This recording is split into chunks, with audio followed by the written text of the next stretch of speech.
ჩვენგან თითოეული, ვინც ამ სამყაროშია, ცდილობს როგორღაც გაიგოს თავისი ცხოვრების აზრი, საერთოდ თავისი არსებობის აზრი.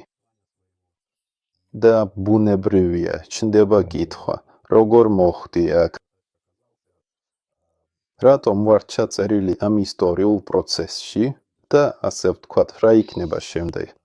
მე ჩავაბარე ინსტიტუტში, ისტორიის ფაკულტეტზე. მე ვსწავლობდი ისტორიას, ძირითადად სპეციალიზაციას ვიღებდი, ასე ვთქვათ, რომის იმპერიის დაშლის ისტორიაზე. აი დაშლის პერიოდი ეს არის, ვთქვათ, მე-5 საუკუნე და დაახლოებით მთავრდება ეს პერიოდი მაღალ შუა საუკუნეებში. ანუ მე-13, მე-14 საუკუნე. აი სწორედ ეს პერიოდი მაინტერესებდა. და პლუს ეს პერიოდი რაღაცით რომანტიკულია. იქ არიან რაინდები, დრაკონები. რა თქმა უნდა, რამდენად რეალურია ეს ყველაფერი, ეს უკვე სხვა საუგრის თემაა. მაგრამ იმ პერიოდში, იმ ასაკში ეს ყველაფერი მაინტერესებდა. ანუ თქვენ განათლებით ისტორიკოსი ხართ, მაგრამ მიუხედავად ამისა, ახლა ძალიან აკრიტიკებთ ოფიციალურ ისტორიას. რა მოხდა, რატომ? რა შეგემთხვათ? საბოლოოდ ოფიციალური ისტორიკოსები ხომ არ აკრიტიკებენ ისტორიას, თქვენ კი შეიძლება ითქვას მეორე მხარეს გადახვედით. როგორ გითხრათ? ისტორიაში ძალიან ბევრი პრობლემაა, რომელთა განხილვაც ისტორიკოსებს არ სურთ, არც შეხება უნდათ ამ თემებთან. მე ვფიქრობ, ეს დაკავშირებულია გარკვეულ სისტემასთან, რომელიც თავად ისტორიაზეა აგებული. აი, ასეა. ისევე როგორც მეცნიერებაში, აქაც არსებობს გარკვეული დოგმები, რომლებიც ჩამოყალიბებულია. და ამ დოგმების კრიტიკა არავითარ შემთხვევაში არ გაქვთ უფლება. რადგან, რა თქმა უნდა, თუ ამას გააკეთებთ, მაშინვე მთავრდება თქვენი კარიერა როგორც ისტორიკოსის. აი, ასეა. და ბუნებრივია, უნდა იარო ამ ოფიციალური ისტორიის გზით. რა თქმა უნდა, თუ გულწრფელად ვითვლით, იქ ბევრი ჭკვიანური რამაა, ბევრი რამ ხალხმა თავად გამოიტანა და ბევრი რამ დაიწერა. მაგრამ არის ძალიან ბევრი ელემენტი, რომლებიც უბრალოდ ერთმანეთს არ ეწყობა. არსებობს გარკვეული თეორიები ისტორიაში, რომლებიც არ განიხილება და მათი განხილვა აკრძალულია. და ყველა ადამიანი, ვინც იწყებს ამაზე კამათს, მაშინვე გამოდის ისტორიკოსების წრიდან. და, როგორც წესი, ბუნებრივია, ისინი არ ქვეყნდება, აი ასე. მაგრამ, რა თქმა უნდა, ამ კითხვებიდან ბევრი ძალიან საინტერესოა. და თუ გინდათ ამ საკითხებით დაკავდეთ, ამას ოფიციალურ ისტორიაში ვერ შეძლებთ, ეს უბრალოდ შეუძლებელია. ამ ყველაფრის შესანიშნავ მაგალითს შემიძლია მოგცეთ. ის ყველასთვის ცნობილია. იყო ასეთი, უფრო სწორად იყო ასეთი შესანიშნავი ისტორიკოსი, თორ ჰეიერდალი. ის პოპულარული იყო რუსეთში, პოპულარული იყო დასავლეთშიც, ბევრი წიგნი დაწერა და ძალიან ბევრი ისეთი რამ აღმოაჩინა, რასაც, ვთქვათ, ტრადიციული ისტორია ვერ ხსნიდა. მაგალითად, კუნძულების აღდგომის კუნძულის და სხვა პოლინეზიური კუნძულების დასახლება სამხრეთ ამერიკის მატერიკიდან. მან ეს ექსპერიმენტული გზით გააკეთა. ასევე ამოწმებდა ატლანტის ოკეანის გადაცურის თეორიას პაპირუსის ნავებით და ამასაც შეიძლება ითქვას თავად აკეთებდა პრაქტიკულად. და ზოგადად ის იყო, როგორ ვთქვათ, ყველას საყვარელი. მანამ სანამ მან არ წამოაყენა თეორია, რომელსაც თავად უწოდებდა ოდინის ძიება.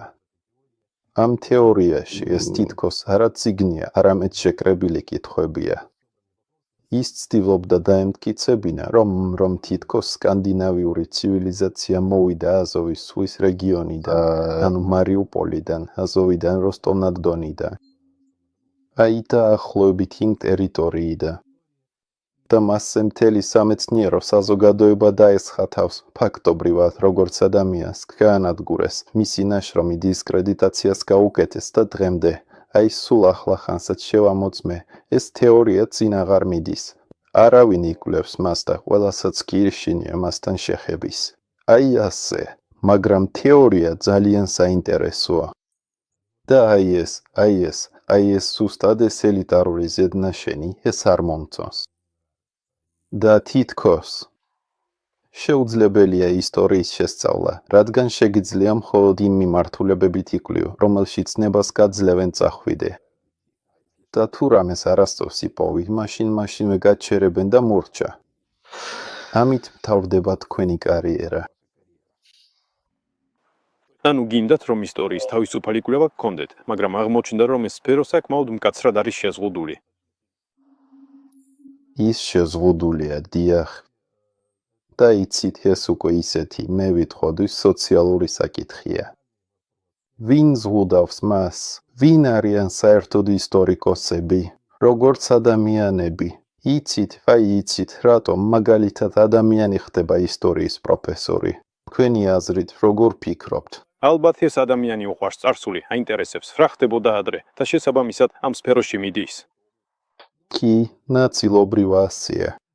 მაგრამ ზოგადად ადამიანები, რომლებიც ეს ყველას არ ეხება, არიან შესანიშნავი ისტორიის პროფესორები, არიან ნამდვილი ექსპერტები. მაგრამ ზოგადად ისტორიკოსები თავიანთ, ასე ვთქვათ, ბიუროკრატიულ ზედნაშენში ძირითადად ინფანტილური ადამიანები არიან, იმიტომ რომ როგორ უნდა დავარქვათ ამას. მარადიული სტუდენტები. ესენი არიან ადამიანები, რომლებმაც მთელი ცხოვრება გაატარეს ასე, ბაღიდან სკოლაში, სკოლიდან ინსტიტუტში, იქ ბაკალავრიატი გააკეთეს, მაგისტრატურა, რაღაც სერტიფიკატები აიღეს, მერე დოქტორანტურაც დაიცვეს. და 40 წლამდე ისინი უკვე იმ დონეზე გადიან, სადაც პროფესორები ხდებიან. იცით, სხვათა შორის ძალიან საინტერესოა პროფესორების კონფერენციების ყურება. აი ეს ადამიანები სულ რაღაცას ბურტყუნებენ რაღაცას, უ. და მთავარი პრობლემა ისაა, რომ ისინი მუდმივად ვიღაცას ციტირებენ. ანუ მათ არ შეუძლიათ თავისუფლად საკუთარი სახელით ისაუბრონ. მუდმივად უნდა ჰქონდეთ ციტატები. ისტორიაში ეს, როგორც ნებისმიერ მეცნიერებაში, მაგალითად ფიზიკაში არის აინშტაინი. აინშტაინმა ეს თქვა, ნიუტონმა ის თქვა. ისტორიაშიც ჰყავს თავისი გამორჩეული ფიგურები. ეს, ვთქვათ, ქრონიკებია, მაგალითად ვედე ჯეფრი მამონსკი, ამიანე მარსელინუსი, გილდასი. რუსეთის ისტორიაში ეს არის ნესტორი, დროების მოთხრობა, კიდევ არიან კარამზინები და ასე შემდეგ. ანუ ისტორიის პროფესორები უბრალოდ საკუთარ აზრს არ გამოხატავენ. ისინი თითქოს სხვებს ციტირებენ და ასე გამოდის. მე ამას ფილოსოფიური თვალსაზრისით ვუყურებდი. ანუ, რა არის აქ ცუდი? ხალხი თითქოს მუშაობს, ხელფასირებს, ალბათ ოჯახებიც ჰყავთ. ანუ, როგორღაც უნდა ირჩინონ თავი. მაგრამ ამ ადამიანების უმეტესობას, როგორც მე მგონია, არ მოსწონთ ის, რასაც აკეთებენ. მაგრამ ისინი მაინც ამით არიან დაკავებულები, იმიტომ რომ სხვა არაფრით ვერ დაკავდებიან და თითქოს ეს ისტორიული, ბიუროკრატიული, უნივერსიტეტური სისტემა მათ გარკვეულ ჩარჩოებში აქცევს. და წერენ თავიანთ პუბლიკაციებს. ისტორია ხომ ასეა. ნახეთ, ისტორია ცოტა განსხვავდება მეცნიერებებისგან პუბლიკაციების თვალსაზრისით. მეცნიერებაში როგორაა? იქ მაინც რაღაც ექსპერიმენტები ტარდება, რაღაცას პოულობენ, მაგრამ ეს ცვრილმანებია. მაგალითად, ელექტრონი მოძრაობს 30 გრადუსით ამ მხარეს, და ამაზე უკვე შეიძლება სტატიის დაწერა. ხოლო ისტორიაში რაზე უნდა წეროთ? ყველა ეს დოკუმენტი უკვე დიდი ხანია ნაპოვნია. ფაქტობრივად ახალს აღარავინ პოულობს. ხანდახან რაღაცას იპოვიან, მაგრამ მერე აღმოჩნდება, რომ ეს ფალსიფიკაციაა. ისტორიის პროფესორები, ძირითადად ამ თემის კორიფეები, ძირითადად თარგმანებით არიან დაკავებულები. ანუ იღებენ ძველ ტექსტს და მაგალითად რა თარგმანები არსებობს. შემდეგ ისინი ამას თავიანთებურად თარგმნიან და ამბობენ, იცით, აქ რამდენიმე სიტყვა თითქოს არასწორად იყო ნათარგმნი, ამიტომ ამ ტექსტის მნიშვნელობა ცოტა სხვანაირია. მაგრამ თვითონ ტექსტის არსი არ იცვლება, უბრალოდ, ასეთი ცვრილმანებია და ეს არ არის საინტერესო, ეს მოსაწყენია. და აქ უკვე აღარაფერია სათქმელი. ანუ ეს სისტემა, რომელიც თავდაპირველად ამ გზით იყო შექმნილი, დიახ, რა არის მასში, ზოგადად არაფერია დასაკეთებელი. ყველაფერი უკვე დაწერილია, ყველაფერი უკვე გამოვლენილია, ყველაფერი უკვე თაროებზე ადალაგებული. კი, ისტორიაში ბევრი რამ არის გასაკეთებელი, მაგრამ ეს აკრძალული თემებია.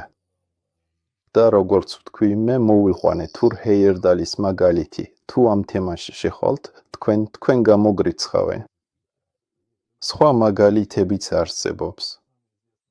მაგალითად, ყველაზე ცნობილი ალტერნატიული ისტორიკოსი ჩრდილოეთ ამერიკაშია გრემ ჰენკოკი. ზუსტად იგივე. ანუ ადამიანს აქვს თავისი თეორიები ისტორიის ინტერპრეტაციაზე და მას მუდმივად აკრიტიკებენ ყველა არქეოლოგი და ისტორიკოსი. ანუ ამბობენ, რომ ის სულელია, რასისტია. აი ეს, სხვათა შორის, ამერიკაში ძალიან პოპულარულია. აი თუ ვინმეს რასისტად მოიხსენიებთ, თქვენი კარიერაც შეიძლება დასრულდეს.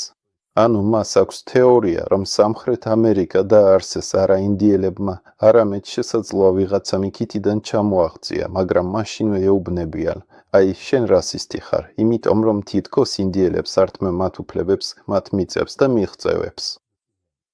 ანუ დამორჩა. სწორედ ასე მუშაობს ეს ყველაფერი. ისევ ვიმეორებ, მაგალითები ძალიან ბევრია. ჩემს პირად გამოცდილებაშიც შევხვედრივარ ამას, თუმცა უფრო მცირე ფორმით. არის ასეთი. ერთ დროს ძალიან მაინტერესებდა ეს მიწისქვეშა ქალაქები, იცით მიწისქვეშა ქალაქები. სადიხო, თურქეთში. იქ ისინი რაღაცნაირად როგორც ჭიანჭველების ბუდეებია, ანუ მიწის ქვეშ. და როგორც ჩანს, არავინ იცის რა არის ეს. ოფიციალური ვერსიით ეს ქალაქები აშენდა იმისთვის, რომ ხალხი იქ დამალულიყო, მაგალითად, როცა მტრის ჯარი მოდიოდა, ისინი ხედავდნენ ამ ჯარს და მაშინვე ამ მიწისქვეშა ქალაქში იმალებოდნენ, კარს გადასცემდნენ და თითქოს ყველაფერი რიგზე იყო. შესანიშნავია.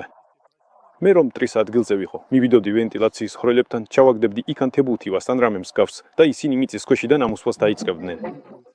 უბრალოდ სამხედრო თვალსაზრისით ეს ხომ აბსოლუტური სისულელეა. ანუ ვერ დამალავ თავს. ეს სრული სისულელეა, კი, იცი, იქ ჩალის დაფრაც კი არ გჭირდება. მიუხედავად თუ ამას გააკეთებთ, ეს ალბათ უფრო სწრაფი იქნება ბოლოს და ბოლოს. ყველა ამ გასასვლელის ბლოკირება შესაძლებელია და დაფიქრდით, მაგალითად, ვიღაც მიწის ქვეშ ზის, რამდენ ხანს არის იქ? 5000 ადამიანი არა? დი. ანუ ყველა ამ ადამიანს საკვები სჭირდება. ამ ყველა ადამიანს ხომ გესმით, სადღაც უნდა მოაგვარონ თავიანთი საქმეებიც. ვიღაცავად გახდა, ვიღაცას რაღაც სჭირს, ხომ გესმით, არა? ანუ რამდენიმე დღეში ეს ადამიანები, რომლებიც მიწის ქვეშ სხედან ამ ქალაქებში, საიდანაც ფაქტობრივად გასასვლელი არ აქვთ, უბრალოდ დაიხრჩობიან მაპატიეთ ასეთი სიტყვისთვის, საკუთარ ნეხში. აი, ასეა. მაშინვე დაიწყება ინფექციები. და როგორც ჩანს, ეს აბსურდია. ანუ ლოგიკურად რომ შევხედოთ, ამას საერთოდ არ აქვს, არანაირი საფუძველი არ გააჩნია. და ზოგადად არსებობს ასეთი ფორუმები, სადაც ისტორიის პროფესორები, არქეოლოგებიც არიან და სწორედ ამ თემებზე მსჯელობენ. ამ თემაზე საუბარი წამოიჭრა, მეც შემთხვევით შევედი იქ და დავიწყე კომენტარების დაწერა და პრინციპში იგივე ვთქვი, რაც ახლახანს ვილაპარაკეთ, რომ რაღაც აქ არ ემთხვევა ერთმანეთს. ეს ქალაქები ალბათ სულ სხვა დანიშნულებისთვის იყო აშენებული. იცით, იქ პასუხები საკმაოდ მკაცრი იყო. და მაგალითად ვთქვი, მოდით, წარმოვიდგინოთ ეს ადამიანები რომ შედიან, რამდენი საჭმელი შეუძლიათ თან წაიღონ. დაწყალი. და მაშინვე ვიღაცამ თქვა, დაწყალი, დიახ. და მაშინვე ვიღაც არქეოლოგიის პროფესორი რას აკეთებს? იცით, ისტორიაში არაფრის წარმოდგენა არ შეიძლება. ხო, აქ საუბარი თითქოს დასრულდა. ანუ ადამიანები უბრალოდ არ სურთ ელემენტარულ ლოგიკაზე, ელემენტარულ ფაქტებზე შეხედონ და მათზე დისკუსიაც კი არ უნდათ. ეს უბრალოდ პატარა მაგალითია. მაგრამ სწორედ ასეთი სიტუაციაა ისტორიულ, ასე ვთქვათ, საზოგადოებაში. და აბა რას გააკეთებ? ასეა, როგორც არის. ანუ თუ გინდათ ისტორიის შესწავლა ისევ და ისევ როგორც. სადაც ეს კითხვა გვაინტერესებს, აკადემიურ წრეებში ეს განსაკუთრებით ვერ გამოვა. გამოდის, რომ ისტორია ძალიან მკაცრად არის რეგლამენტირებული. არსებობს გარკვეული შეხედულებები, დოგმები, რომლებიც არ შეიძლება გაასაჩირო და რომლებსაც უნდა მიხვე. აი ზოგადად ეს შენობა, ასეთი სისტემური მეცნიერების ისტორიის შენობა უკვე აშენებულია, ალბათ სადღაც მე-19 საუკუნეში, ბოლოს, მე-20-ის დასაწყისში და მას შემდეგ ის არც ითვლება, ხომ? უბრალოდ მაინტერესებდა, აი მაგალითად მაქვს დოკუმენტი, არ მახსოვს, რას ვუყურებდი, მგონი ვკითხულობდი. პირველი, რასაც ვკითხულობდი, იყო ნაშრომები. წმინდა ავგუსტინე ჰიპოს ნაშრომები. ეს ის ადამიანია, ვინც დაწერა ღმერთის ქალაქი, მისი ცნობილი ნამუშევარია. აი ასე. და გამოცხადება და დამაინტერესა, აი კარგი, საერთოდ რა არის ყველაზე ძველი მანო. მანუსკრიპტები, რადგან ის ასე ვთქვათ ისტორიულად ოფიციალურად ეს ადამიანი მე-5 საუკუნეში ცხოვრობდა. აი ასე. და ანუ მე-5 საუკუნიდან საერთოდ გვაქვს რამე დოკუმენტები შემორჩენილი აღმოჩნდა, რომ ისინი არ შემორჩენილა, ანუ კი არის რაღაც დოკუმენტები, ისინი თარიღდება მაგალითად მე-13 საუკუნით.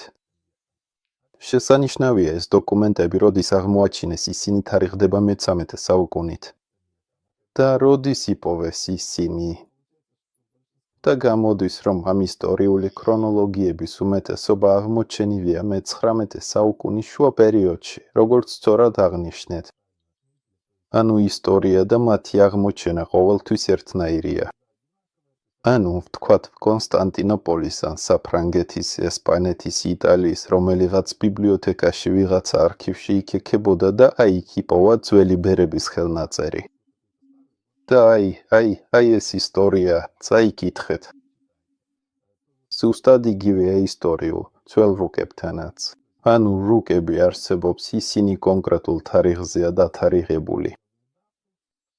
მაგრამ, ანუ, როდის იპოვეს ისინი, ეს არის მე-19 საუკუნის შუა პერიოდი, მაგრამ ისევ და ისევ, არა ყველა, არსებობს დოკუმენტები, რომლებიც უფრო ძველია, რა თქმა უნდა.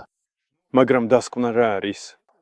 ის, რომ ჩვენ არ გვაქვს მკაფიო და დამაჯერებელი მტკიცებულებები იმ ისტორიის სისწორეზე, რომელსაც გვიყვებიან. აქ ისტორიის საკითხში ასეთი რამეა. ისტორია, როგორც ასეთი არ არსებობს. არსებობს ისტორიის ინტერპრეტაცია. რატომ არ არსებობს ისტორია? იმიტომ, რომ ჩვენ იქ არ ყოფილვართ. ანუ ჩვენ არ ვიცით, რა მოხდა. არსებობს გარკვეული ინტერპრეტაცია. და აი ოფიციალური ისტორიკოსების ინტერპრეტაცია ეფუძნება ანუ გარკვეულ თეორიებს, რომლებიც მათ გამოიტანეს აი ასე. ხოლო, თქვათ, ალტერნატიული ისტორიკოსების შემთხვევაში ეს სხვა ინტერპრეტაციაზეა დაფუძნებული, ბრძოლა ისტორიის ინტერპრეტაციებს შორის. რა მოხდა სინამდვილეში? ანუ ისევ და ისევ ჩვენ იქ არ ყოფილვართ, ჩვენ ვერ შეგვიძლია ზუსტად ვიცოდეთ. აი ასე. და ვინც მაგალითად და ითქვის, რომ ზუსტად ასე იყო, ასე და ასე, რა თქმა უნდა, ამ ადამიანს დროის მანქანა უნდა ჰქონდეს, რადგან იმ მასალებით, რაც ახლა გვაქვს, ეს ძალიან რთულია განსაზღვრო და აი სწორედ ეს არის მთავარი, რადგან ისტორიკოსები ამბობენ, რომ ასე იყო. და ჩვენ ზუსტად ვიცით, რომ ასე იყო. და ისტორიის სახელმძღვანელოებში წერია, რომ არ იფიქროს სხვანაირად, როგორც ჩვენ დაგიწერეთ, ზუსტად ასე იყო. მაგრამ ეს მხოლოდ ერთ-ერთი ვერსიაა. სად არის სხვა ვერსიები? რატომ თქვით, რომ მხოლოდ ერთი ვერსიაა სწორი? და როგორც სწორად შენიშნეთ, ისტორია ხომ მუდმივად იცვლება. ანუ ეს ვნახეთ რუსეთის იმპერიის დაშლის დროს. იქ შექმნეს საბჭოთა კავშირი, ისტორია თავიდან დაწერეს, მერე საბჭოთა კავშირი დაიშალა, ისევ თავიდან დაწერეს ისტორია. ახლა ისევ თავიდან წერე. ზოგიერთი ისტორიული მონაცემი ჩვენთან რუსეთში თითქმის ყოველ 10 წელიწადში ერთხელ იცვლება. ისტორიის დაკვირვება საერთოდ ძალიან მაგარი მეცნიერებაა. მე ყველას ვურჩევდი ამით დაკავებას, მაგრამ ცოტა სხვა მეთოდით, ვიდრე იმას, რასაც ინსტიტუტში ასწავლიან, ანუ მეთოდით აი არასდროს დაკავდეთ იქ ძველი საბერძნეთით ან რომით. ეს ძალიან შორსაა. და უცნობია, მართალია თუ არა ეს ყველაფერი. დაიწყეთ ისტორიის შესწავლა ადგილზე. ანუ, ყოველ ქალაქს აქვს თავისი ისტორია, თავისი ძველი შენობები, თავისი მონუმენტები, თავისი მუზეუმები, თავისი გეოლოგიური რუკები. და აი, სწორედ ამ ადგილებიდან, თანაც თქვენ უკვე იქ იმყოფებით, ამ ადგილებიდან შეგიძლიათ ძალიან ბევრი ინფორმაცია მიიღოთ. აი ასე. შეერთეთ ეს ყველაფერი, ასე ვთქვათ, ლოგიკასთან, უბრალოდ სარაზრთან და ყოველთვის გახსოვდეთ, რომ ადამიანები დიდად არ შეცვლილა. ადამიანების მოტივაცია, რაც დღეს არის, მაშინაც იგივე იყო. და თქვენ ბევრ რამეს აღმოაჩენთ საკუთარი თავისთვის და ვფიქრობ, ისტორიასაც გაამდიდრებთ. კიდევ ერთხელ ისტორიის მდგომარეობა ამ ეტაპზე ისეთია, როგორიც გვაქვს. მაგრამ ვფიქრობ, ისევ და ისევ თუ კრიტიკული მასა ადამიანებისა შეიკრიბება, რომლებიც იტყვიან, რომ ვალის გამოტანა საზოგადოებაში რაღაც უცნაურია, მაშინ ოფიციალური ისტორია, ასე ვთქვათ, შეიცვლება. შეიძლება ბოლომდე არა, მაგრამ აი ასე. ეს ჩემი პირადი რეკომენდაცია, ასე რომ. აი ასე.